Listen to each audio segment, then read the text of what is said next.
Suleiman Keita du RPG Arc-en-Ciel, toujours sur la même situation, le même sujet. Pendant ce temps, une situation de non-état continue J'ai été d'exister. prise en tenaille. Permettez-moi de raconter mes aventures. À quel niveau Ça précisément? commençait comme d'habitude. C'était à Bambeto. Oui. C'était à Bambeto. On a été rassurés. Moi également du côté de Koza. Je devais aller en Et ville. tout à l'heure, Je oui. devais aller en ville. Ouais. J'ai voulu prendre la bretelle de Taouya, mais il y avait assez de bouchons. On nous a dit que non, les forces de l'ordre ont réussi à ouvrir le couloir, à d'évacuation. débarrasser ce couloir pas des manifestants, mais plutôt des bandits. Et parce que ceux qui caillassent, ceux qui volent, Violentes. ceux qui détruisent, ceux qui violentent, pour moi, ce ne sont pas des manifestants, ce sont des bandits qui doivent être traités comme tels. Malheureusement, on les a laissés. Alors, on a dépassé le rond-point de Bambeto, arrivé au niveau de la mosquée, pour ceux qui connaissent le Bambeto. Sur la petite colline. Sur la petite colline, mais on a vu des cailloux venir, on ne sait Comme des ça pluies. vient d'où, on ne voyait personne, mais on a vu des cailloux venir de partout. Les véhicules qui étaient devant nous, et il y avait un autre journaliste, Firawa, on était ensemble. Les véhicules qui ont été devant nous ont été pris en partie. Alors, on voulait retourner à Bambeto aussi. On a commencé, donc on était entre deux feux. Et heureusement que les forces de l'ordre, ceux qui étaient, parce qu'on a fui, j'ai fui avec les policiers, ils ont fui parce qu'ils n'avaient rien.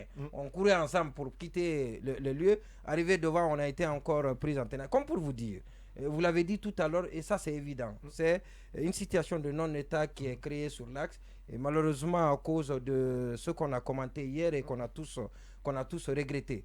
Maintenant, Selouda Diallo dans son tweet a dit qu'il faut la mobilisation. Le message il est destiné à des gens qui ne comprennent pas, qui ne sont pas lettrés pour la plupart. Alors quand c'est un leader qui le dit... Vous voulez lier cette mobilisation à son tweet? Non, je ne lis pas forcément son Les deux. Je suis en train d'analyser. D'accord. Aux auditeurs de lier ou de ne pas lier. Moi, j'explique. Moi, je dis ce que je pense. Maintenant, je dis bien. Il l'a dit, c'est un message qui est destiné à des Guinéens, à des citoyens qui ne sont pas lettrés, qui ont accumulé des frustrations, il faut le reconnaître. Et qui ont accumulé des frustrations contre la jeune. Certainement pour sa gestion, mais aussi pour des velléités soupçonnées à la gente d'éliminer leur leader dans la course à la prochaine présidentielle. Ouais. Et donc, il s'est passé ce qui s'est passé, et ça c'est vraiment regrettable. On replonge dans la situation que nous avons connue par le passé et qu'on a tous regretté. Et donc, ce qu'il faut faire, c'est de demander aux uns et aux autres de se ressaisir et à l'État de mettre de la méthode, d'avoir de la méthode dans ses actions, parce que c'est la méthode qui a manqué et c'est ce qui a amené cette situation regrettable. Oui, mais il faut corriger le non-état. On a entendu, il faut rétablir. Il faut rétablir. Ouais, il faut rétablir l'ordre. Oui, mais parce qu'il y avait à l'époque, par le passé, même si cette action avait été saluée, le gouvernement de Kassouri avait installé les PA, les points d'appui, qui ont été démantelés avec ovation, parce qu'on avait estimé à l'époque que c'était une sorte de militarisation, mais pour ce qu'on est en train de vivre aujourd'hui, est-ce que Cheikh Ndoye Sadibou, on ne parviendra, on ne va pas regretter un tout petit peu, ou bien on ne va pas regretter certaines actions posées à l'époque par effet de populisme. Je pense que ceux qui avaient même demandé à ce qu'on démantèle les PA, ça n'a pas duré. Juste après l'arrivée donc de colonel Mamadi Doumbouya, au lendemain du 5 septembre, il a été demandé d'enlever ces PA. Et c'est ce qui a été fait. On a même qualifié à l'époque... il les avait démontelés sans appel, sans sollicitation. Oui, les gens ont applaudi. Dès demain, parce que ils ont dit que c'est le libérateur, il est venu pour sauver. Et finalement, ceux même qui avaient demandé à ce qu'on démantèle les PA, je pense que la plupart d'entre eux avaient demandé à ce qu'on réinstalle. Justement, c'est pour donner raison par rapport à ce qui se passe aujourd'hui. En tout cas, c'est une zone de non-état. C'est une zone de non-état. Vous savez ce qui se passe souvent. On a l'habitude de dire qu'il faut sensibiliser les jeunes pour le dire, de ne pas sortir, rester à la maison. Mais moi, je reprends les propos de quelqu'un qui me disait, c'est parce qu'on ne comprend pas. Lorsqu'on dit aux enfants, retournez à la maison, allez chez vous, restez chez vous, ils oublient que ceux-ci là, le plus souvent, ce sont des sans-abri. entre griffes. Ils n'ont pas là où aller, c'est là-bas. Ils ont des ghettos, nominément appelés comme ça, des ghettos. Donc, ils sont là, ils n'ont pas là où aller. Et ils n'attendent que des... Oui, bien sûr. Ils n'attendent que des situations comme ça. Eh bien, pour faire du commerce, c'est un business, c'est des moments de business pour eux, pour racketter, pour prendre de l'argent. Et ceci dit, je reviens encore pour préciser. C'est vrai, on le sait. Lorsqu'on parle des militants de l'UFDG, on ne peut pas dire quand même que ce sont des militants. Ceux qui sont en train aujourd'hui de jeter des cailloux encore de brûler des pneus, ce ne sont pas des militants. Sauf que, comme l'ami l'a dit tout à l'heure, ceux à qui les leaders politiques le plus souvent s'adressent, la plupart du temps ne sont pas allés à l'école, ils ne sont pas instruits. Quand vous dites mobilisez-vous pour la libération de Fonike Mengue et sa compagnie, donc ils ne vont pas penser, ils vont dire bon voilà, c'est le leader de l'UFDG. Surtout qu'il s'agit de celui d'Alain Diallo quand même, qui est écouté. Et quand on parle de l'axe, lorsque vous dites mobilisez-vous, même si vous ne vous adressez pas aux militants, même si pour le moment, vous ne demandez pas aux militants et aux sympathisants de sortir. Ceux-ci vont profiter de l'occasion pour faire la débandade, profiter de l'occasion pour arnaquer déjà les violences avec tout ce qui se passe. On a vu comment l'atmosphère que ça a prévalu depuis hier à Conakry. Et sous ce plan, moi, je pense qu'il faudrait beaucoup faire attention lorsqu'il est question de faire... Pour ceux qui regardent la télé, puisque c'est une émission télé-radio, en même temps les réseaux sociaux également, Boubacar Sansobari a une image quand même. Voilà, cette image, elle frappe plus d'un. Parce qu'on voit un policier avec un gros caillou en main. À votre avis, c'est pour faire quoi? C'est pour utiliser, en tout cas ça, ce n'est pas gage. Mais ça, il ne peut pas jeter ce caillou-là, c'est trop gros. C'est quand même extraordinaire. Croyez-moi que je l'ai vu aujourd'hui. Des policiers. De vos deux yeux. Oui, quand les jeunes jettent les cailloux, les policiers à leur tour aussi répliquent en jetant des cailloux parce qu'ils Mais est-ce que c'est ce que la loi dit? Ils n'avaient rien. Qu'ils s'approprient des cailloux et qu'ils en fassent usage. Ce que la loi dit, c'est les armes conventionnelles. Maintenant, ceux qui voulaient respecter la loi ont fui. On pris la poudre d'escampette. Vous les avez vus aussi, certains fuient? J'ai vu ça. De vos deux yeux? J'ai vu ça. Oui, mais ils nous ont laissé dans la tempête là-bas. Voilà, comme vous dites que la loi ne dit pas qu'il faut prendre les cailloux pour jeter. Donc, comme ils n'avaient rien, donc ils ont fui, ils nous ont laissé. Donc ça relance le débat sur la formation et l'équipement des forces de maintien d'ordre. Pour être très sérieux, ce que je dis là, c'est très grave. Et parce que c'est moi qui sais comment j'ai pu traverser cette mais vous n'êtes pas le seul. Quand je vous décris le scénario dans lequel je me suis retrouvé, vous n'allez pas croire. Allez-y, oui. Alors, Boubacar Sansobari, d'abord sur cette image. Alors, elle interpelle, hein? Oui, c'est peut-être le reflet aussi que les gens ne sont pas toujours équipés. Mais est-ce que c'est une raison pour se munir, pour faire comme les autres, comme les manifestants? Ça, c'est une question qui demeure posée. Mais moi, je dis, ces images-là ne doivent pas pour autant remettre sur la table la question des PA. Pour moi, ce débat, à mon avis, il est révolu. Les PA, c'est une anormalité. C'est une situation d'exception et je ne pense pas que les PA aient été une solution à la crise de l'insécurité dans la capitale guinéenne. C'est discutable, hein, Boubacar Sansobari. C'est très discutable. Ça maintenait quand même l'inquiétude sociale à un moment donné sur l'axe. C'est très discutable. Est-ce que vous pouvez permettre? Oui, allez-y. C'est votre point de vue. Vous avez votre point de vue. Je suis en train de donner le mien. Allez-y, oui. Je dis que je ne pense pas que les PA aient été une solution au problème d'insécurité sur le long de l'axe. C'est soit ça réduit l'insécurité du côté des citoyens, mais ça accentue l'insécurité partant des membres de ces PA-là, où ça n'a pas résolu. Par ailleurs, les PA avaient été installés pour empêcher les manifestations. Mais on sait que ce qui s'est passé, par exemple, le 14 octobre 2019, à la faveur des premières manifestations du FNDC, ça n'a pas été une solution. Alors, pour ce qui est des manifestations auxquelles nous sommes en train d'assister depuis hier, elles sont regrettables, mais pour moi, elles sont aussi le reflet de la déception que la gestion du CNRD inspire de plus en plus aux citoyens. Et pour moi, ce n'est pas propre à Conakry. Seulement. Non, récemment, c'est un pays qu'on cite trivialement comme un exemple de démocratie, au Sénégal, où on a assisté à des images pires que celles-là. Donc, pour moi, c'est le reflet. Les gens, depuis le début de l'année, depuis le 5 septembre, on a assisté à tellement d'actions posées par le CNRD où les gens ont relativement accumulé, ont accepté. Donc, à un moment donné, les gens finissent par tout cela finisse par exploser. Ouais. Et ce n'est pas nécessairement parce que Cellou Dalein Diallo a fait la publication sur les réseaux sociaux. Et je pense que Joachim a dit quelque chose de fondamental. Il y a des citoyens. C'est-à-dire, quelque part, nous n'avons pas toujours à faire un lien entre citoyens et politique.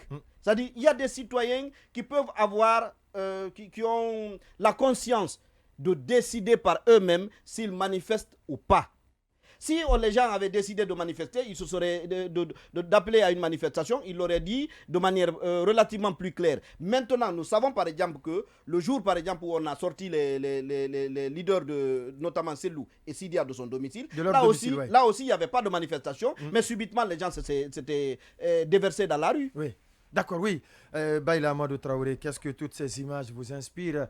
Pourtant, on pensait qu'après tout ce qu'on a vu lors du changement de la Constitution de mai 2010 jusqu'à l'organisation du double scrutin en 2013, on pensait que de telles choses maintenant devraient être derrière nous, surtout quand on se réfère aux différents discours tenus par les autorités. Effectivement, c'est dommage. Ça fait même pas, c'est dommage de le dire, mais ça fait même pas un an encore. Ouais. On se souvient tous les premiers pas du colonel Doumbouya, la visite au cimetière de Bambeto, à la mosquée, voilà, etc. Maintenant, c'est pathétique qu'on en est là, et comme l'a dit Sanso, c'est aussi le reflet d'une certaine évolution de la situation sociopolitique, c'est-à-dire d'une tension de plus en plus vive qui a fait aller crescendo non seulement entre les acteurs politiques, mais aussi entre certains acteurs de la société civile. Maintenant aussi, c'est vrai que quelqu'un disait hier, il n'est pas question de justifier les casses, quelqu'un disait, mais qu'on peut expliquer. Et effectivement, après une telle, les images qu'on a vues hier, des leaders, surtout des leaders des activistes du FNDC, dont on sait que ils ont un bas dit, même s'ils ne sont pas politiques, mais prêtez-moi le terme, le fief, c'est quand même ce taxe-là, cette bretelle-là, on ne pouvait pas, ce n'est pas étonnant de voir cela. Et à mon avis, telle réplique. Et à mon avis, ça n'a absolument aucun lien avec le tweet de Cellou Dalein Diallo. D'ailleurs, ce qui est curieux, c'est que Mognou m'a dit d'abord que la plupart de ceux à qui était adressé ce tweet sont analphabètes, ce qui déjà peut être discutable d'une certaine manière. Mais surtout, moi je pose la question, si tu n'es pas lettré, tu lis comment le tweet de Cellou Dalein? Parce que c'est quand même un tweet, c'est pas une radio, c'est pas un audio, ça a été relayé par les médias. Ça a été relayé par les médias. C'est par quel média? Oui, nous-mêmes d'abord ici, tous les médias, quasiment. Tous les médias nationaux, langue nationale. Ça fait l'objet de vulgarisation. C'est celui qui parle là, c'est pas n'importe qui. Quand il parle là, c'est celui. Tout de suite, ça ne passe pas inaperçu. D'ici jusqu'à l'intérieur du pays. Tout le monde en a parlé. Allez-y, vous avez la parole. Oui, voilà. Quoi qu'il en soit, comme l'a aussi suggéré Sanso, il faut croire à l'intelligence individuelle aussi de chacun pour comprendre. Parce que la Guinée appartient à tous les Guinéens. Voilà, et ceux qui s'adonnent à ces actes, ils seront responsables s'il y a des actes, par exemple, de barbarie, ou bien il y a des actes d'attaque ou d'infraction, ils seront aussi responsables. Ce n'est pas Cellou Dalein c'est eux qui vont aller en prison et qui vont être jugés par l'État. Et ensuite, Sanso parle de ce qui se passe au Sénégal, mais n'allons même pas loin pour illustrer cet état de fait. Rappelez-vous de ce qui s'est passé dans la ville sainte de Dinguira il n'y a pas longtemps, suite au décès d'un jeune. Il y a des commissariats, le commissariat, la gendarmerie a été brûlé. Les gens les autorités ont fui. Ils ont dû revenir après avec... en tout cas, selon certaines informations, il y a même un pick-up de policiers qui a été brûlé aujourd'hui. Ça reste à confirmer. Et comment on appelle, le procureur aussi, parce que Joachim disait que le procureur n'a pas encore, communiqué sur ce qui est reproché. Si, il a communiqué. Il a fait un communiqué du parquet général sur la procédure. Hier, disait effectivement. avant, il n'avait pas communiqué avant. Exactement. Et il a aussi, entre autres, parlé des manifestations et des troubles à l'ordre public qu'il dit qu'il va aussi réprimer. Et il a aussi parlé des appels à manifestation. Donc, j'espère qu'il n'aura pas la même, peut-être, lecture que Monument Ndoye, parce que dans ce cas, c'est vrai que l'ANAD ou le Seludal Ndalio pourrait effectivement s'inquiéter, parce que s'il menace les appels à manifestation... Je pense qu'il fait plus allusion au FNDC, dont les responsables disent qu'ils s'inscrivent désormais dans la dynamique des manifestations, même s'ils n'ont pas indiqué un jour précis. D'accord, oui. Très rapidement, on va faire lecture de quelques messages. Non, j'insiste, je n'ai pas dit, pas intentionnellement, c'est lui a fait le poste, pas intentionnellement appeler les gens à manifester. Mais quand vous dites mobilisez-vous, quand on dit mobilisez-vous dans un contexte qui a été parfaitement bien décrit par Sanso tout à l'heure, et ça ne lui déplairait pas. Bien évidemment, cela aussi doit être dit de passage. Quand vous le dites, c'est à demander aux gens de mobilisation. Mais pas forcément. La mobilisation peut être multiforme. Le fait d'aller faire de la diplomatie, par exemple, ça peut être une mobilisation. Tout à l'heure pour dire que ça aussi c'est assez politique. Je pense que ce qui reste clair, au-delà de ce tweet-là, au-delà de tout ce qui s'est passé, ça ne doit pas voiler ce qu'on est en train de vivre et qui serait la résultante ou sinon les conséquences de ce que nous sommes en train de vivre aujourd'hui. Et j'ai lu cette tribune ou cette sortie, cette réaction de Gassama qui parle très peu. Et quand il parle, c'est parce qu'il est apparemment excédé. Quand il est agacé, outré, quand ça atteint dépassé, exactement. Il a dit quoi concrètement? Ministre des droits de l'homme. Il y a deux passages qui ont retenu mon attention dans sa publication.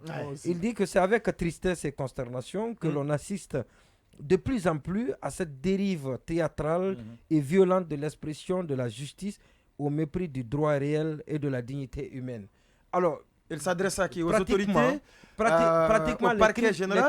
Un certain procureur, je pense. Les cris de cœur. Attendez, avant de commenter, il y a le deuxième passage aussi. Il dit de façon générale, depuis un certain temps, l'on assiste à un autoritarisme et un arbitraire judiciaire dans le pays, à l'endroit des citoyens connus et inconnus. Connus, c'est Fonike Manguin. Inconnus, ce sont ceux qui croupissent à la maison centrale depuis bientôt 4-5 mois et qui sont ses anciens collaborateurs certainement pour lesquels il doit avoir une pensée affectueuse. Donc ça, c'est pas des inconnus. Attendez qu'elle termine, oui. Il y a beaucoup de personnes, on ne parle pas d'elles, qui sont en prison et qui sont arrêtées depuis le 5 septembre. Donc ce sont des inconnus.